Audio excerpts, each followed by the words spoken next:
রাজ্যের সবকটি জেলার সাথে ঘাটাল ব্লকের অন্তর্গত অন্নপূর্ণা ভান্ডারে ফর্ম বিলি শুরু হল। এদিন ঘাটাল বিডিও অফিস থেকে ফর্ম দেওয়ার শুভ উদ্বোধন করলেন ঘাটাল বিধানসভার বিধায়ক শীতল কপাট। একেবারে আনুষ্ঠানিকভাবে মহিলা উপভোক্তাদের হাতে তুলে দেন অন্নপূর্ণা ভান্ডারের ফর্ম।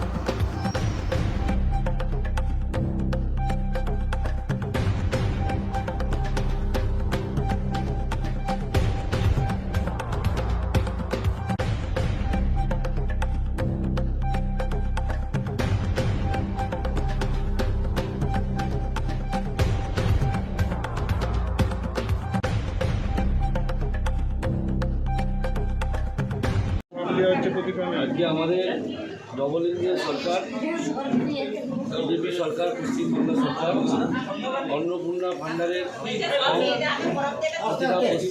পশ্চিমবাংলার প্রতিটা প্রান্তে প্রান্তে আমরা বিতরণ শুরু করেছি।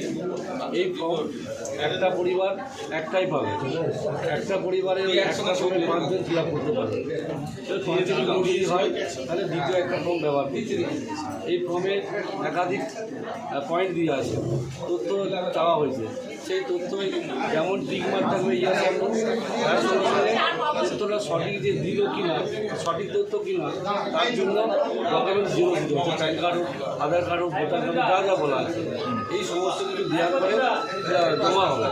আমরা পঞ্চায়েত স্তরেও জমা করতে চেয়েছি এবং পঞ্চায়েত ছাড়াও আমাদের যে বিভিন্ন সংগঠন আছে সেই সংগঠনের মাধ্যমেও প্রতিটা মায়েদের কাছে পর্যন্ত এই ফর্মটা আমরা পৌঁছে দেব, যাতে দ্রুততার সঙ্গে এই ফর্মটা ফিল আপ হয় এবং নির্দিষ্ট সময়ের মধ্যে জমা হয়। কারণ এইটা জমা হওয়ার পর ভেরিফিকেশন হবে। ভেরিফিকেশন হওয়ার পর যারা এই ক্যাটাগরির অন্নপূর্ণা ভান্ডার পাওয়ার আওতায় করবেন তারাই পাবে। তো সেই জন্য এটা আমরা দ্রুততার সঙ্গে প্রতিটা মায়েদের কাছে পৌঁছে দেওয়ার চেষ্টা করছি। আমরা দুপুরে আমাদের ঘাটাল ব্লকের বিডিও সাহেব ছিলেন, ওনাকে নিয়ে আমরা এটা প্রকাশ করেছি। আর বিকেলে আমরা রাজপুর ওয়ানের বিডিও সাহেবকে নিয়েছে একটা অঞ্চলে, অর্থাৎ আমাদের এই রাজনগর অঞ্চলে নিয়েছে অন্নপূর্ণা ভান্ডারের ফর্ম আমরা মায়েদের হাতে তুলে দিয়েছি। এইভাবে বিভিন্ন জায়গায় চলছে। আর আপনাদের মাধ্যমে আমরা বলতে চাইছি, এই অন্নপূর্ণা ভান্ডার যেমন অনলাইনে হবে তেমন অফলাইনে হচ্ছে। কেউ যদি অফলাইনে না করতে পারে অনলাইনে করতে পারে। আমাদের মনে হয় অনলাইনে করাটা বেটার। কোথাও যদি ঠিকঠাক ভুল থাকে আমাদের ছেলেরা আছে, পঞ্চায়েতরা আছে, বিডিও সাহেব আছে, সেগুলো সংশোধন করে সঠিকভাবে ফর্মটা ফিল আপ হয় এবং সবাই যাতে অন্নপূর্ণা ভান্ডারের পায়, যারা আওতায় অন্নপূর্ণার আওতায় করবে তার ব্যবস্থা আমরা করবো। ফর্ম যে অনলাইনে ডাউনলোড করেও কেউ অফলাইন করতে পারে, হ্যাঁ, অনলাইন ক্লিয়ার করতে পারে। অনলাইন